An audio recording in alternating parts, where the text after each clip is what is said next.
of years. They have an exciting young core headlined by none other than Evan Mobley, the number 3 overall pick in this year's draft. Let's get started on him, man. I love him. He is just, he's exciting to watch. Like there was a lot of doubts on whether he'd be a solid defender early on because, well, to be frank, a lot of big guys do struggle defensively in their rookie years. But he's doing well, and he looks pretty solid as a passer and as a scorer as well. So lots to be excited about. Yeah. Oh yeah, for sure. I mean, that's what I had too. Like Aiton Wiseman. It's nice to see a big man just come out and ready to produce like the day of, or like even the first season, honestly. Especially like you said, defense. It doesn't come easy to rookies at all, alone, let alone big man rookies. I mean, look at Mo Bamba. He was drafted on his defense, and he's still trying to figure it out. Yeah. Uh, Second on the rookie ladder, though. I mean, he has pretty decent shooting splits, 49, 20, 76. Obviously, he started off really hot when he started the season from 3, and it looked great. He tapered off. We all knew he would, but his shot still looks decent. I mean, if he's going to play power forward, he's going to have to at least get that to league average. But great start Yeah. for him. So far, it's working. I mean, alongside Jarrett Allen, you got a couple of skyscrapers down there. A lot of people doubted if that could work because of the spacing problems. If it makes sense, especially pushing and transition. But Evan Mobley's a good enough ball handler. Jarrett Allen, he can dunk with his back to the basket, so you can really give him the ball anywhere. So this is a duo that is figuring it out, and looks really solid. Oh yeah, no, definitely, and just the offensive game of him looks pretty nice too. It doesn't look as unpolished as a lot of rookies. He's able to hit those hooks, hit some mid-range jumpers. Yep. He's able to pass out too. It's very important as a big. I mean, he's not a huge like Jokic type passer, but he knows how to make the next one, and that's just as important. Yeah, he's a solid passer. There was a game, not this most recent one, but I believe it was the one before that. He got a pass into, he was kind of at the top of the free throw line, maybe a little bit into it. So he easily could have tried to make his own move, but instead he caught the ball and in one motion got to the next guy who was cutting to the lane for a bucket, and then he got the assist. So really nice court vision from him, and he showed that a little bit in college. And I think this is a guy who can definitely continue to be a solid passer. Obviously, compare anyone to Nikola Jokic, it's like, well, I mean, I Yeah. don't know. That's kind of tough to say that's who you want him to be as the big time big man passer. But I think he's got a lot of talent, and he can be definitely a top passer in this league. Yeah, for sure. But who is coming out to be one of the best passers in the league is that Darius Garland. Oh yeah, with Uh, those oops to with those Mobley and Allen. Oh man. definitely helping out his assists. He's got 14.6 points per game, 7.9 assists so far, 1.3 steals. Pretty nice shooting splits, 46, 37, 85. Can't complain with that. That's a great for a third year player, fourth year, Third. third year player. Uh, I mean, he was drafted on his shooting, and I think he's come out a lot more than what they thought he was going to be. And he's Yeah. really he's found his role on this team, and that's what he's going to be. No, he's very good. And it's like they know they have to make a decision between him and Sexton because Sexton's about ready to get an extension. And it's like, well, Garland's kind of making it easy that he is going to be the choice just because of his playmaking ability, which Sexton hasn't shown that he can do that. Like Sexton is a great time scorer, but you got guys on this team who can get buckets, and you're bringing in Evan Mobley here who can possibly take a lot of that scoring on his own in the future. And obviously, you still need a good 2 guard. It's kind of a debate whether Sexton and Garland should be together, but Sexton is still a great young player, regardless of fit, regardless of anything else. They have a great young core here with him, and 25 points per game the last couple of years. Obviously, it's dropped so far this year, but very efficient. After coming out of Alabama, a lot of people had doubts that he'd be an efficient scorer. Yeah, for sure. But I'm just back to Darius real quick. I mean, you can really see on the floor, especially he hasn't played that many lineups with Ricky Rubio, but he definitely does benefit a lot better when there is a secondary playmaker, because then he's able to play off ball, which is how he scores. He's able to get open, get free, get that three, and that would be best for him to get a two guard that can mainly pass. I mean, pass and shoot. I mean, that's what everyone wants, but maybe not even the best shooter, like someone who can just pass and defend. In the end, that'd be great. Could it be Okoro in a bigger role? I don't know. We'll see, but um benefits to having he really benefits to having shooters on the floor, like I'll mention later on, like if they're able to hit that shot, it's perfect. Like Laurie helps them out so much, even Chetty. They're doing like all that's a great fit for him, and I think he's gonna just have to increase his defense on the end and maybe make a few more crisp passes, not take so long on realizing when a play is developing, or sometimes he gives the defense too much time to react to the obvious lane he's passing into, and that's what gets him his 4.1 turnovers. Yeah, definitely needs to get the turnovers below 3 if he's gonna be an effective point guard like long term. But I think he's growing. Like you said, year 3. I don't really have any doubts that he can become a top 10 point guard in this league, if not better. Seems like a very solid player. So, wow, top 10. Yeah, I mean, obviously he doesn't see like the lanes every time, so he's a little turnover happy, like some guys can be. But I haven't seen him have a ton of games where it's like 8 or 9 turnovers, like some of these other guys. Yeah, So if Russ at has least made he's a not. place in this league. Yeah, at least he's not having horrific games. What the eye can tell. Right. But let's get into Collin Sexton. I'd say he's their star player right now. As of today, he's clearly the one. I'd say he's the best. Especially offensively, he's their star, their current star. He's the headline of all the games that they put out. Will he be for much longer? I don't think so. Honestly, I hope not. It's not the best fit for him here. I mean, he did what he could. He did what he was asked for. They didn't think he was going to come in and be able to shoot. He got that. He's just never. I mean, he has the intensity on defense, but he's 6'1". Like you can only do so much, and he's also just not that smart of a defender. Like even like some people just have that defensive instinct, like Isaac Okoro or Evan Mobley. When they come into the game, they just know how to play defense, and he just wasn't it. But I mean, he's putting that effort on the floor, and there's only so much you can ask.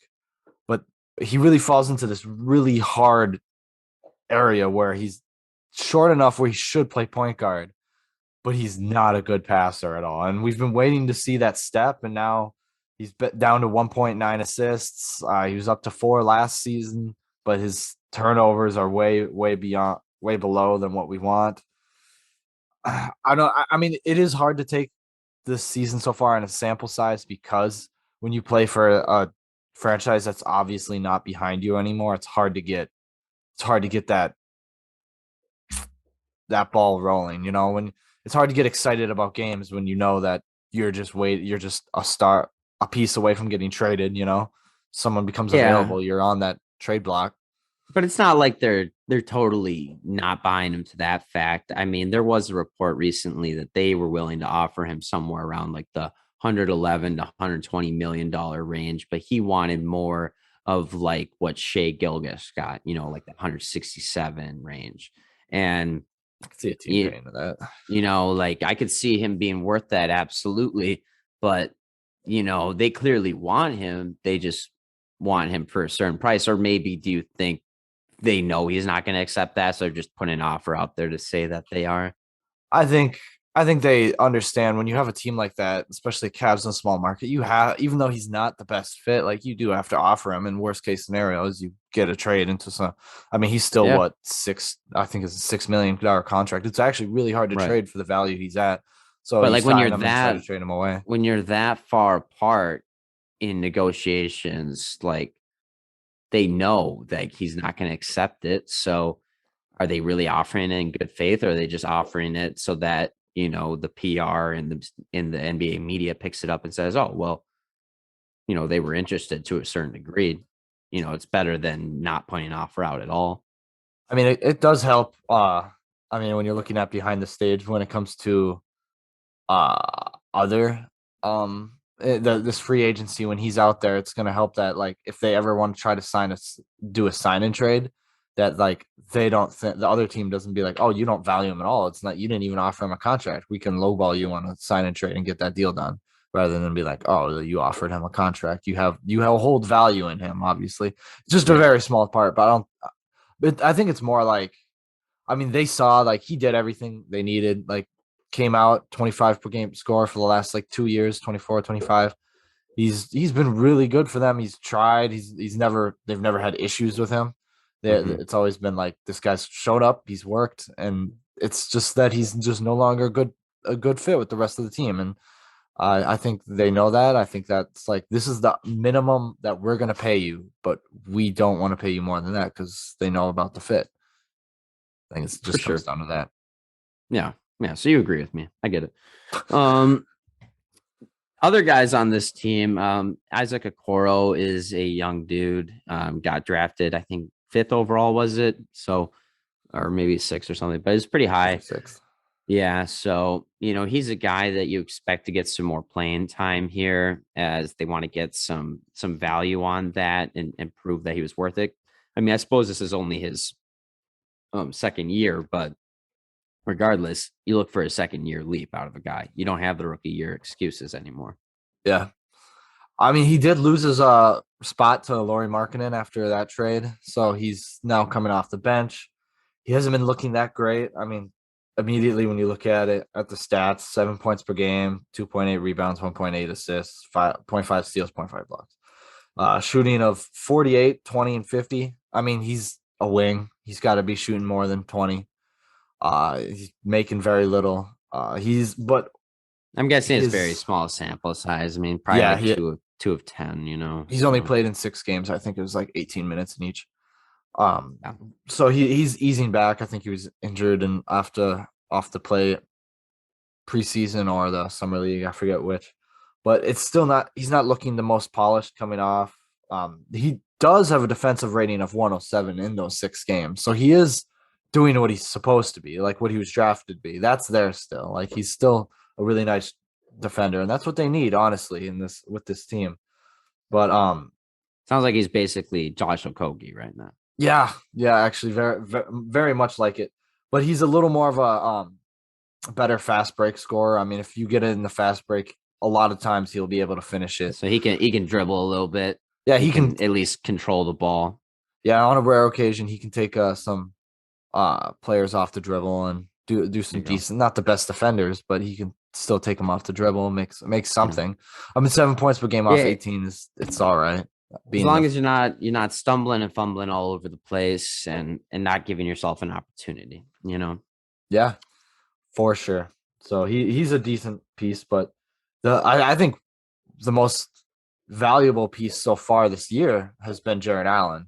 I think he's a huge Yep. part of why they're winning. I mean, he's Yeah. 14 Possibly points the per biggest part. game. Yeah, 10.7 rebounds, and that He's seems shooting like low. 85% or something stupid. His shooting splits are 70, 0, and 72.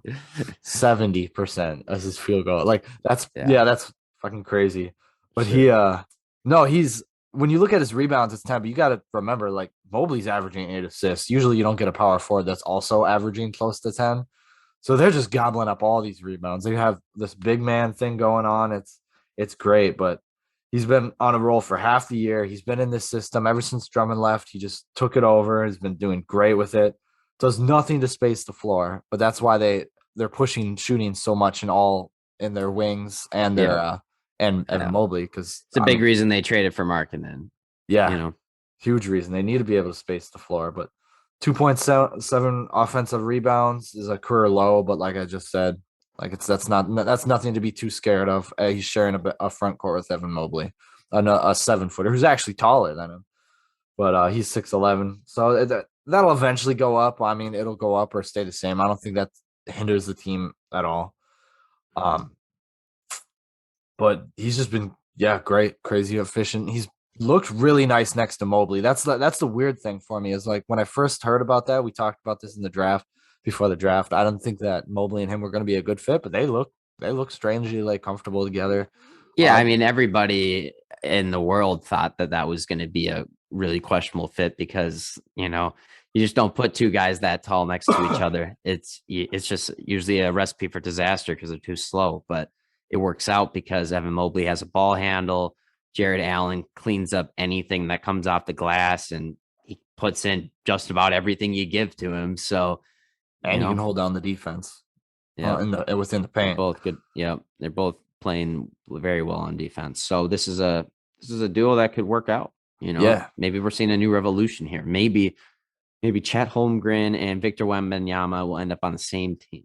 Yeah, I mean, it's been crazy. A 6'11" center, 7-foot power forward, and a 7-foot small forward, because they got Lauri Markkanen playing their starting small forward role.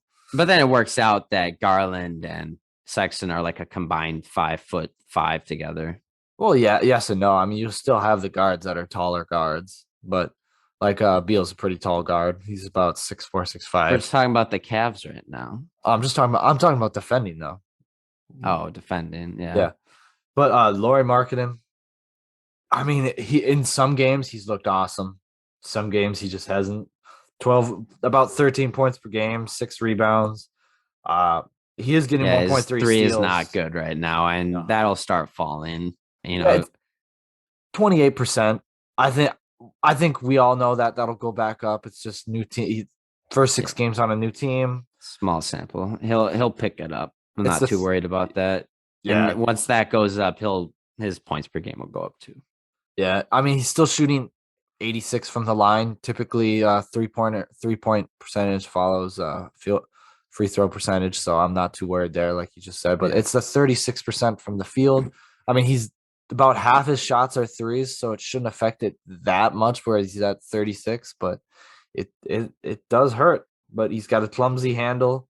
Great shooting for him. I think he's gonna be fine. Shot selection has to get better. He needs to just take the next shot. I mean, he only averages 1 assist. So if he gets the ball, he's going to try to score it.